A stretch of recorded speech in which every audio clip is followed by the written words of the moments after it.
Do you feel that Silverwood's departure was inevitable? I think after the departure of Ashley Giles, I think so, yes. I think England's performances in the last calendar year have been, pretty woeful if we're honest with ourselves. 9 defeats in 14 games. They've been bowled out for under 200 in 9 of those 21 innings. So I think if you look at the statistics and you look at some of the mistakes that have been made, I think there was a real sense of inevitability there. So the failure in Australia, it was a big failure. Is it fair to put it just down to the coaches because the players must take some responsibility, and also, on a wider scale, the county system is getting a lot of criticism too? Yeah, cricket's an interesting sport. It's not quite like football, where there's a lot more involvement with coaches and management. I think it's very much a sport, an individual skill, where you've got to take accountability.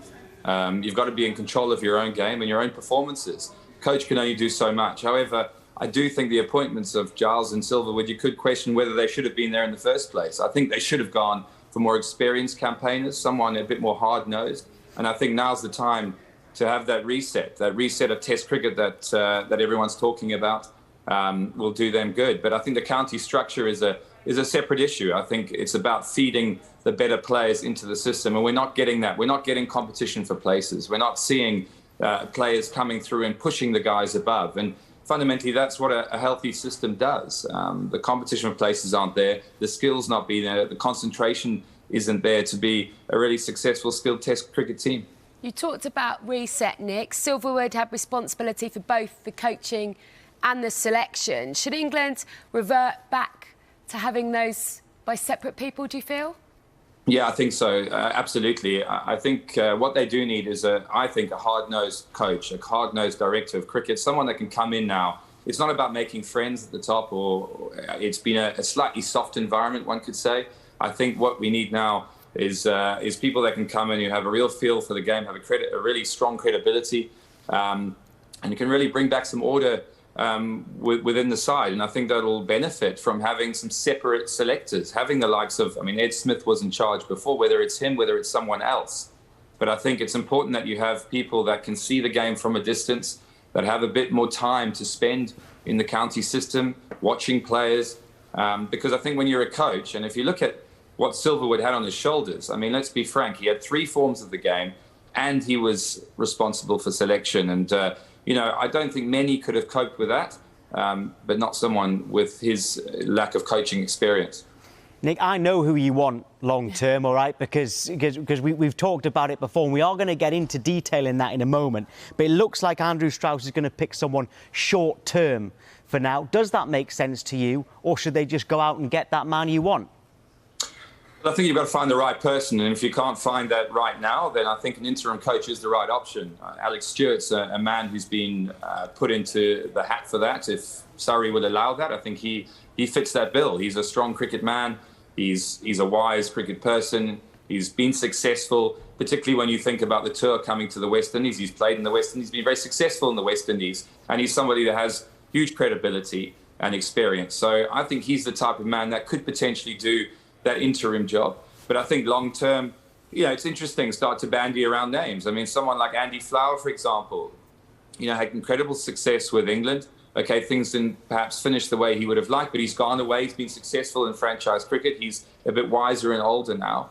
And someone like him, who is a really ruthless individual, he's a tough man. He's somebody who'll come in and is not afraid to say things, call people out, and make some of the changes and bring some strength and order back into that team. So he's another man that I would put in. But of course, Gary Kirsten is the man I mentioned a few weeks back as somebody who I think should have got the job in the first place. He was up there. He was in the interview process, but lost out. And what about Joe Root's position as captain? Everybody around him has gone almost, haven't they, from that Ashes tour? Does he continue? Well, it's a tough one. I think Joe Root's obviously been an outstanding player. The runs that he scored last year was absolutely exceptional. And where would we be without Joe Root's batting? Let's be honest. He's the sort of one shining light from a performance perspective. But I think if we're honest, his captaincy hasn't been good enough. There's been a number of situations where he's behind the 8 ball. He's been very reactive rather than on the front foot, and there has been criticism of him by elite cricketing people for his captaincy for some time now.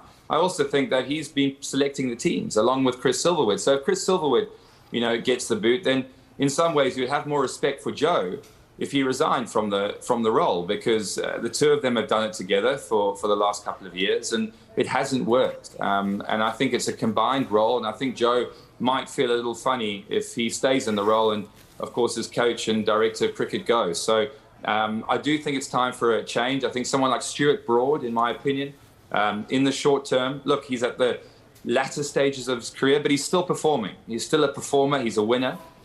He's someone who speaks very well on TV. He's somebody who understands the game. And also, if he got that role, I can tell you, he would make sure that he turned things around pretty quickly. But Nick, if you were in Joe Root's shoes, if you were captain of anyone and you were batting well, but maybe your captaincy was questioned, how would you take to someone else being captain and you still being in that team?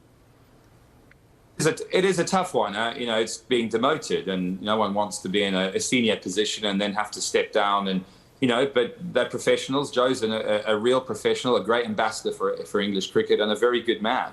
We know that.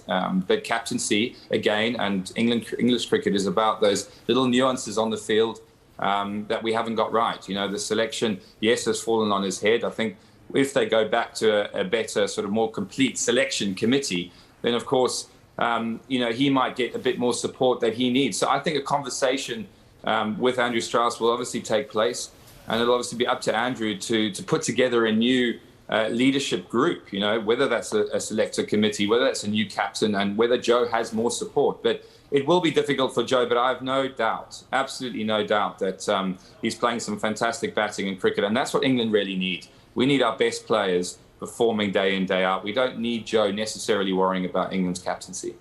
And just finally, Nick, ECB Chief Executive Tom Harrison is up in front of the media today. He has overseen English cricket over the last few years. Do you expect him to be under a little bit of pressure? Yeah, no doubt he's under pressure. He's spent his tenure really trying to build white ball cricket in England. He's done that with quite a lot of success. They brought in the 100, which has been a bit controversial at times, but I think has also been a good package for the future.